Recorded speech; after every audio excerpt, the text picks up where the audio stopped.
Hello and welcome to glittershinenails. If you're new to my channel, welcome. In a recent stamping plate video, I did a mani that I absolutely loved.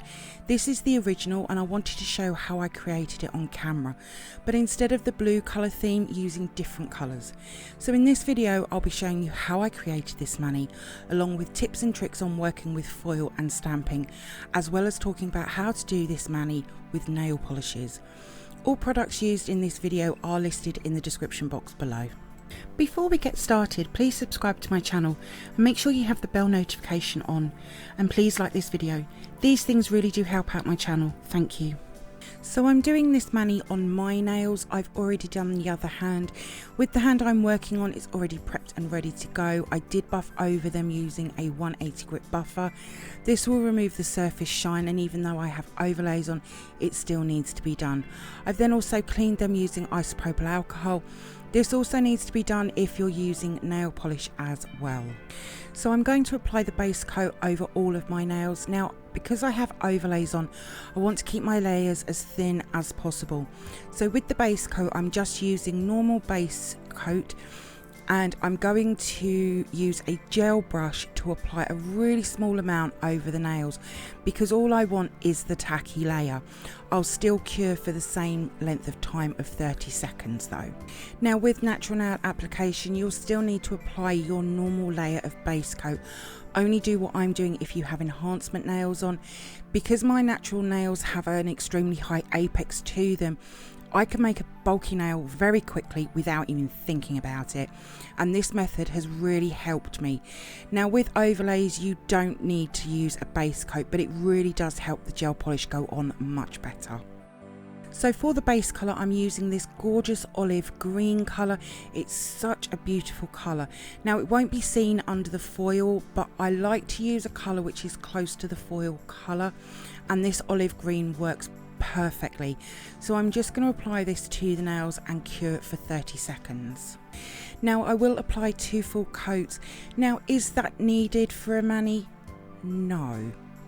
You could use 1 coat or even none. I personally like to use 2 coats just in case some of the foil doesn't take in an area, which is why I also use a colour close to the foil. And because I'm going in with a few more layers, I'm still, as I do with all my manis, try to keep everything as thin and even as possible. Also, don't forget to cap the nails. I don't do every layer, maybe every other layer. Also make sure you clean up the nails before curing. My biggest tip with applying polish, and this goes for gel polish and nail polish, is allow the brush to do the work. Go slow, there is no rush. This olive green does have a really nice coverage, and this mani will work in quite a few different colour combos. I've already done a blue one, which you've seen in a previous video. My other hand is burgundy, and this one is green. There is still pinks, purples, corals and peaches to try as well. Now with nail polish, just apply your base coat as usual, allowing each layer to dry. Go in with your colour of choice. I would show manis using nail polishes. That's if I had some. I got rid of all of my nail polishes when I went full on with gels, but I can include talking about how to do manis with nail polishes in my mani tutorials if you would like. Most of my manis can be very easily transferred over to nail polish though. I do find that the second coat goes on much quicker because we already have the area mapped out with the first coat. Once they've been cured, I will remove the tacky layer from all of the nails, making sure they're nice and clean, ready for the foils. So this is the foil I'm going to be using. It's from Bellissima UK. I thought it went really well with the olive green base colour. It's such a pretty foil and it's just gorgeous. So I'm using foil glue. You can use foil gel, but because I'm talking about nail polish application, I thought I would use the glue instead, because that's what you would use. You can't use foil gel with nail polish. With gel polish, if you're using foil gel, keep the tacky layer in place of the colour application. This will help the foil gel stick together. This is the Edge foil glue. It's the one that works really well for me. There is a link in the description box for this one. So with my scissors, I'm going to cut pieces of the foil to a rough guide of my nail, and I'll line them up on the table. I prefer to work with smaller pieces of foil than one long line of it, but that really is personal preference though. Each nail will be different with both foil and stamping. So I'm going to apply a layer of the foil glue to each of the nail, again keeping it nice and thin, and I'll allow that to fully dry. It does go on with sort of a blue tint, but it will dry back to the original base colour. Again, with foil gel, keep your layers super thin. I have found it's trial and error. I will hopefully have a video around the end of the month, beginning of the new month, on foil gel and how I use it, so keep an eye out for that. But whether it's foil gel or glue, try to stay away from the sidewalls of the nail and don't cap the free edge either. You'll notice that by the time I finished applying it to all of the nails, the thumb and the index are already drying really well. Usually takes about 3 to 5 minutes to be fully dry. I find holding a cup of coffee while waiting really does speed up the process of it, so I'm going to leave them to dry now. So they have now fully dried and the blue tint has completely gone. I have done my thumb off camera, as I find that I always hit it against myself and it gets covered in fuzzies, but the foil has transferred really well. To apply the foil when rubbing, you can use a silicone tool like this one, or an eyeshadow applicator, or a sponge. My personal favourite is the lint wipe. You can also just use your finger and that's good as well. So I'll place the foil onto the nail, making sure I've covered the whole nail, which is why they are slightly larger than my fingers. And then with the lint wipe, I'm going to rub over the whole nail. I will apply some pressure to the nail, and I'll also use my fingernail to get into them sidewalls and really go around that edge of the nail. Don't pull off the foil if it's still stuck to the nail. Just lay the foil back down and rub over again. This foil is amazing though. I will say that I feel most issues with foils not taking is more the foil than the adhesive. Recently I created some manis for my Instagram using foils. Some worked really well, others didn't, and I didn't change anything on the application, just the foils were different. I will say that with foils it does pay to pay a little more for them. I've bought some foils from eBay which were really cheap for quite a lot of foils, and none of them worked. So shop about. I will say that Bellissima UK have some gorgeous foils, and I haven't had any that haven't taken.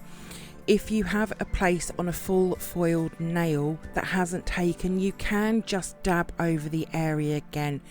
This is why I try to get a base colour as close as possible, just in case. Now I'll just repeat the same over all of the nails with the same application process. I will make sure that each nail is different by moving the foil around in areas. You don't have to do this. This is just something that I like to do, and it also depends on the foil that you're using as well. With nail polish application, don't rub too hard because you can move the nail polish below it. I'm only saying this because it is something that I have done, but it's the same process for gel polish or nail polish. So once the nails have been covered with the foil, and that was such an easy foil to use, they aren't always that easy, I'm going to apply a layer of base coat to all of the nails and give them a 30-second cure. I'll make sure that I'm covering all over the foil along with capping the free edge too.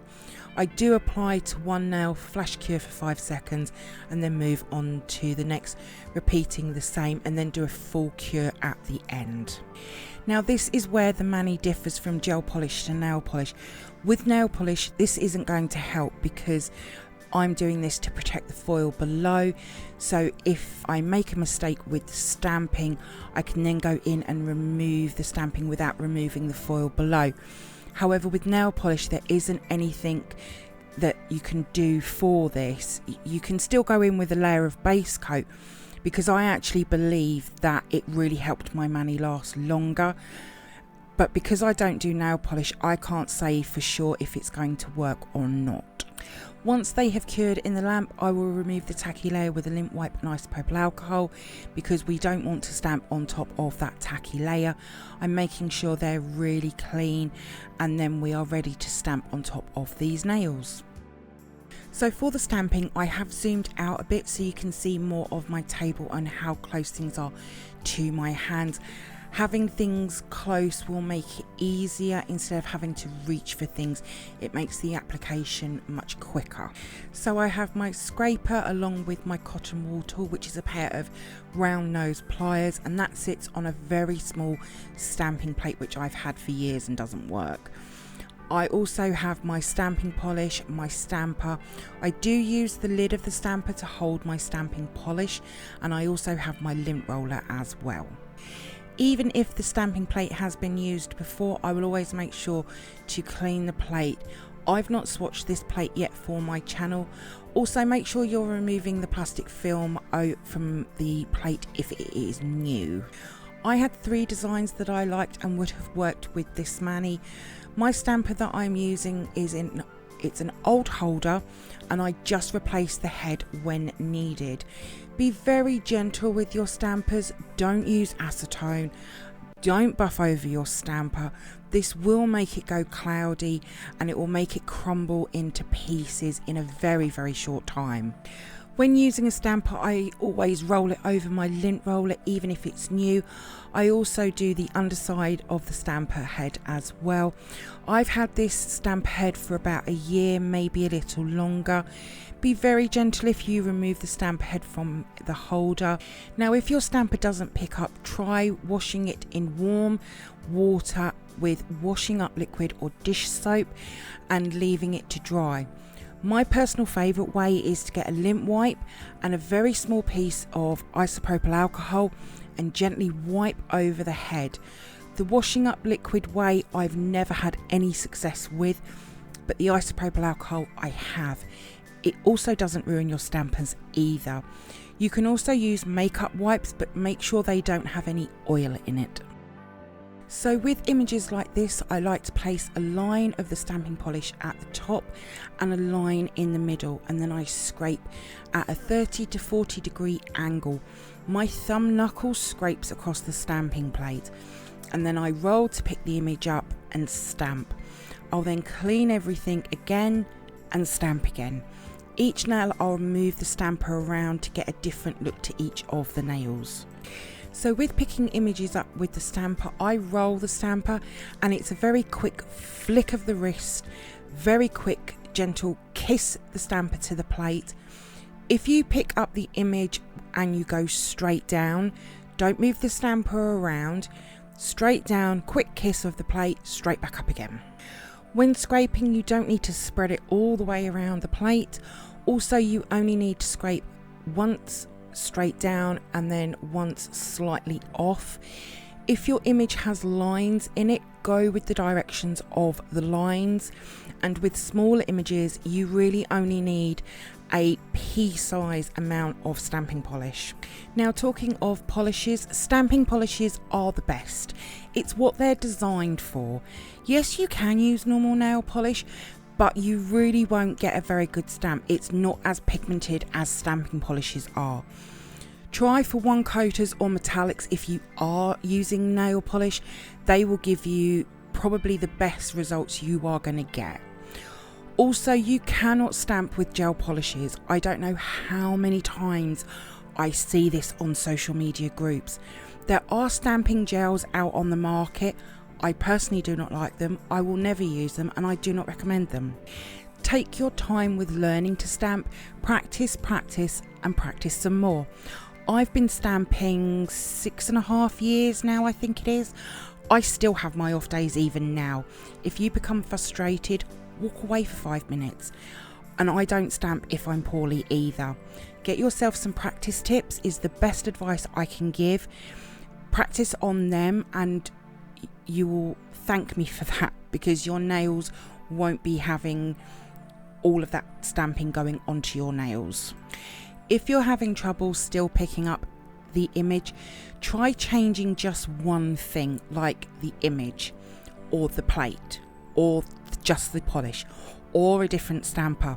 Don't change everything all at once. Try and figure out what isn't working. I hope that some of these tips will help. I am always over on Instagram where I can help with my direct messages, and I can help also by email as well. Links of all of them are in the description box below. So for cleaning up the nails, I have two different cleanup brushes that I might use. I have some cotton buds or Q-tips and some tape. To start off with, I'm using the tape, and I'm going to use small pieces and use this to remove the larger areas of stamping from my skin. I am going in with acetone to clean up, but I don't want to use loads on my skin because that's really not good. You can also use liquid latex around your skin, and that's just a straight peel off and off you go. With the stamping and cleaning up, it's the same for gel polish and nail polish. With nail polish, you do need to be careful when using the acetone that you don't remove the colour below. If you're wearing a peel off base coat with either the gel or the nail polishes, be careful that the tape doesn't go onto the nails because you will remove everything. And yes, I have done that as well. I have my acetone in this pump bottle, and it has this well that the acetone sits into, and with the cotton buds or Q-tips I'm going to finish removing the larger areas that the tape didn't remove. Again, I'm being careful that I don't hit the nails because I've not top coated yet.